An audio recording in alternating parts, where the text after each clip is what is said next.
राधे राधे प्रभु जी, आप सबको राधे राधे। आप सभी अच्छे होंगे, प्रसन्न होंगे और स्वस्थ होंगे। आप सभी का मेरे यूट्यूब चैनल पे हार्दिक अभिनंदन है, सबका स्वागत है। बहुत ही सुंदर प्रसंग आपके सामने लेकर के हाजिर हुआ हूँ। एक बार माता लक्ष्मी और नारायण इस धरा के ऊपर, इस पृथ्वी के ऊपर घूमने के लिए आए। कुछ समय घूम करके वो विश्राम के लिए एक बगीचे में जाकर के बैठ गए। आराम करने बैठ गए हरि नारायण और माता लक्ष्मी। नारायण आंख बंद करके लेट गए। जैसे आप देखते हैं प्रभु श्री हरि नारायण का विश्राम करने का तरीका कैसा है, और आंखें बंद करके वो लेट गए। लक्ष्मी जी बैठ ये नज़ारे देखने लगी। थोड़ी देर बाद उन्होंने देखा कि एक आदमी शराब के नशे में धुत गाना गाते जा रहा था। उस आदमी को अचानक ठोकर लगी। देखो, शराब पिया हुआ था उस व्यक्ति ने, गुनगुनाता हुआ चला जा रहा था, गाना गाता हुआ चला जा रहा था। शराब पीने के बाद भले हम गायक बन जाते हैं, लोग दैत्य भी बन जाते हैं, राक्षस भी बन जाते हैं शराब पी करके, लेकिन वो मस्त अपना चला जा रहा था शराब के नशे में और गुनगुनाता हुआ चला जा रहा था। ये सब माता लक्ष्मी देख रही है। हरि नारायण जो है आंखें बंद करके लेटे हुए हैं। अचानक उस आदमी को ठोकर लगी, एक पत्थर से ठोकर लगी। तो उस पत्थर को लात मारने और अपशब्द कहने लगा। जिस पत्थर से उसे ठोकर लगी उस पत्थर को अपशब्द कहने लगा वो शराबी। लक्ष्मी जी ने जब ये सुना, जब उसके मुख से अपशब्द सुने उस पत्थर के लिए, तो लक्ष्मी जी को बड़ा बुरा लगा कि धरती के ऊपर कैसे कैसे विचित्र लोग हैं। अचानक उसकी ठोकर से जो पत्थर जो था वो उस धरा से थोड़ा खिसक गया, अपनी जगह से हिल गया।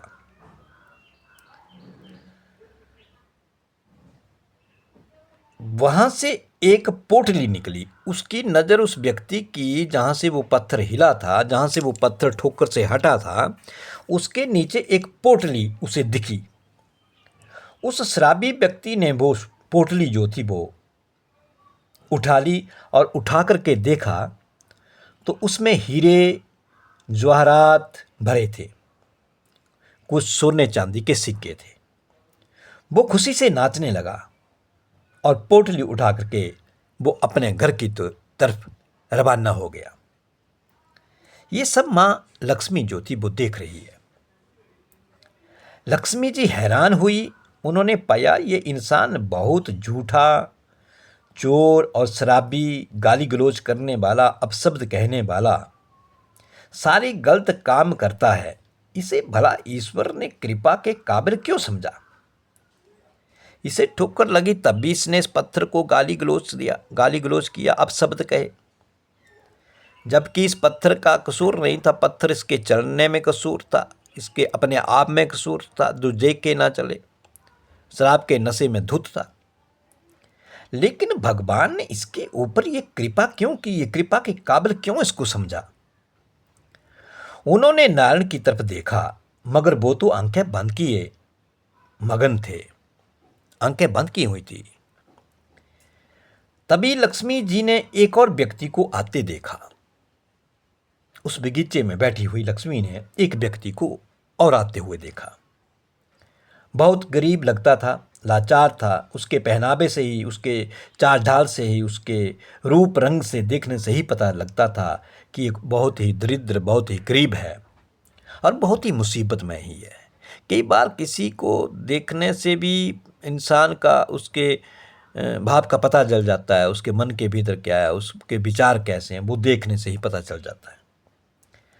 अब माता लक्ष्मी ने देखा कि ये बहुत गरीब लगता है, मगर उसके चेहरे पर तेज और खुशी थी, लेकिन मस्त था, खुश था। कपड़े साफ थे मगर पुराने थे। तभी उसने उससे व्यक्ति के पाँव में एक बहुत बड़ा सूर यानी कि कांटा यानी कि एक लोहे की कीला उसके पाँव में घुस गया। उस व्यक्ति के पाँव में वो कांटा जो था वो चुभ गया और एक तरफ से नीचे की तरफ से होकर के वो पाँव के ऊपर की तरफ निकल गया। बहुत खून निकला उसके पाँव से, खून के फव्वारे बह निकले।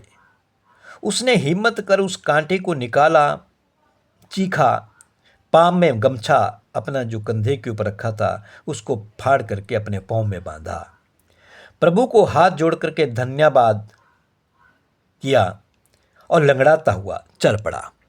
देखो, भगवान का धन्यवाद किया।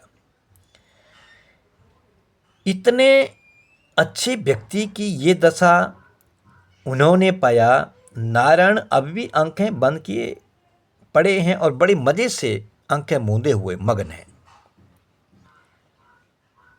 उन्होंने अपने भक्त के साथ ये भेदभाव पसंद नहीं आया माता लक्ष्मी को।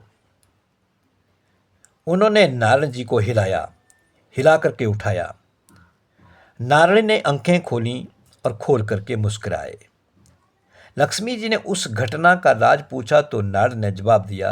माता लक्ष्मी ने जो माता लक्ष्मी के सामने दोनों घटनाएं घटित जो हुई, वो शराबी के रूप में एक व्यक्ति और एक दूसरा दुखिया गरीब लाचार, वो भी दिखा। पूरी बात जो थी लक्ष्मी ने हरि नारायण से कह दी।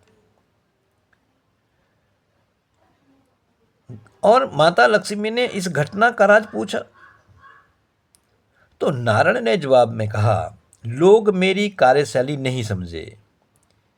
मैं किसी को दुख या सुख नहीं देता, वो तो इंसान अपनी करनी से पाता है। यूँ समझ लो, मैं एक अकाउंटेंट हूँ, सिर्फ ये हिसाब रखता हूँ किसको किस कर्म के लिए कब या किस जन्म में अपने पाप का या पुण्य का फल मिलेगा, मैं उसका हिसाब रखता हूँ।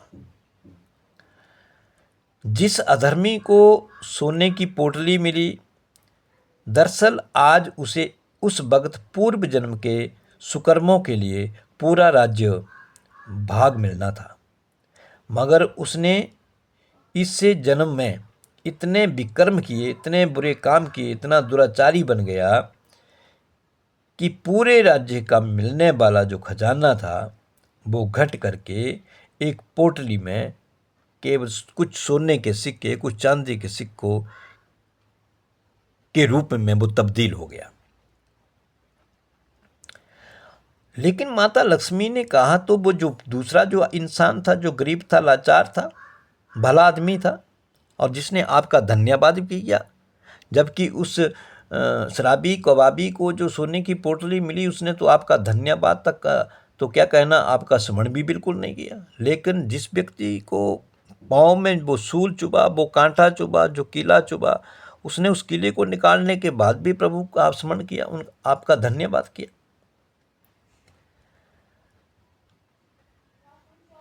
और उस भले व्यक्ति ने क्या किया था, तो उस भले व्यक्ति ने पूर्व जन्म में इतने पाप करके शरीर छोड़ा था कि आज उसे सूली यानी कि फांसी पर चढ़ाया जाना था, मगर इस जन्म के पुण्य कर्मों की वजह से सूली एक सूल में, एक कांटे में, एक किला में तब्दील हो गई। अर्थात ज्ञानी को कांटा चुभे तो उसे कष्ट होता है, दर्द तो होता है, मगर वो दुखी नहीं होता क्योंकि वो ज्ञानी है।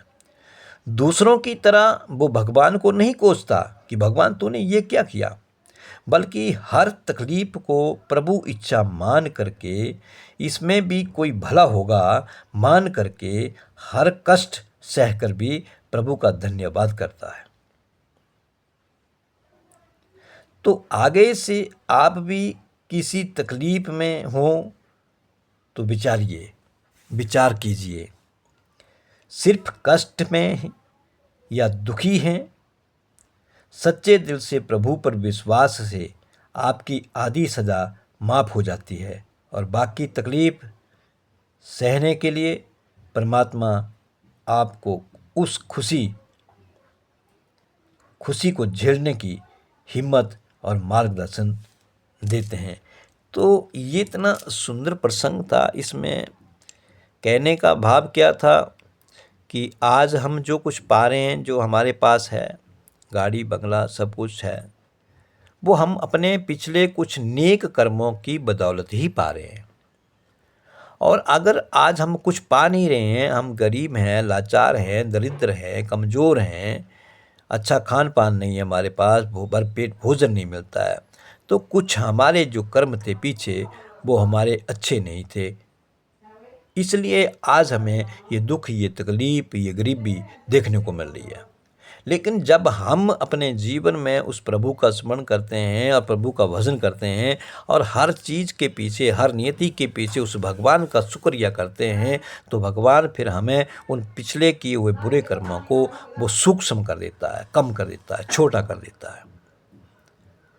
और जिसने पिछले जन्म में अच्छे कर्म किए थे लेकिन अब वो दैत्यों वाला काम करता है, राक्षसों वाला काम करता है, फल तो उसे मिलता है, अच्छा मिलता है, क्योंकि उसने पीछे नेक कमाई की थी, इसलिए वो आज अमीर है, आज उसके पास गाड़ी, आज उसके पास बंगला है, उसके पास पुत्र पुत्री है, सब कुछ है उसके पास। लेकिन वो शराब ख्वाब में पड़ गया, बुरे कामों में पड़ गया। अब बुरे कामों में पड़ गया, अब दूसरों को वो तंग करेगा, दूसरों के साथ गाली गलौज करेगा। तो भगवान कहता है जो पिछले जन्म का था उसके तो कबूल कर ले, और जो अभी आपने कर्म किए हैं इसका दंड आपको आगे मिलेगा, और प्रभु जी वो दंड हमें अवश्य मिलेगा। इसलिए हमेशा अच्छा करने की कोशिश करें, किसी का हमसे दिल न दुखे, किसी को कष्ट ना हो। तो ये प्रसंग आपको कैसा लगा, अवश्य इसको लाइक भी करें और मेरे चैनल को सब्सक्राइब करें। सबको राधे राधे।